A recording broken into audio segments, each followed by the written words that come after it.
Hoy visitamos su sitio Cánovas, donde la cocina japonesa abraza el Mediterráneo, un proyecto del hostelero Carlos Moratal que consolida de esta manera su original propuesta de cocina fusión.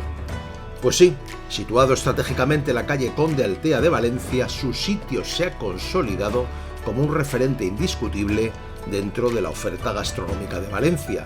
Y es que lo que comenzó como una apuesta por el sushi tradicional ha evolucionado hacia un concepto mucho más profundo, la cocina japo-mediterránea.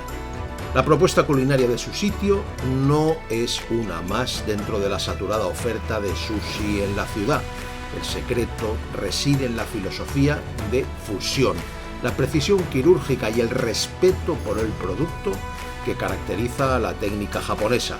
Se entrelazan estos con la intensidad, frescura y carácter de los ingredientes mediterráneos.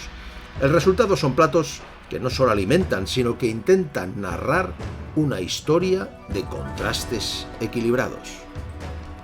En la carta del restaurante encontramos propuestas puristas del sashimi y nigiris, como los de atún toro, lubina, pulpo o vieiras, junto a creaciones más imaginativas como los osomakis, uramakis o los clásicos California Rolls. El apartado de nigiris fusión es especialmente atractivo. Nigiri de atún rojo con huevo de codorniz, que incorpora un toque de trufa negra y sal de shiso.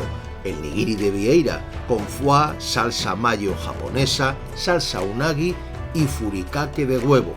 Además, destacan propuestas contundentes como las gyozas, ceviche peruano, samosas de pollo al curry y panes bao rellenos. Para finalizar, imprescindible probar su dorayaki de chocolate, una versión local del dulce nipón que sustituye el relleno tradicional de judías por chocolate.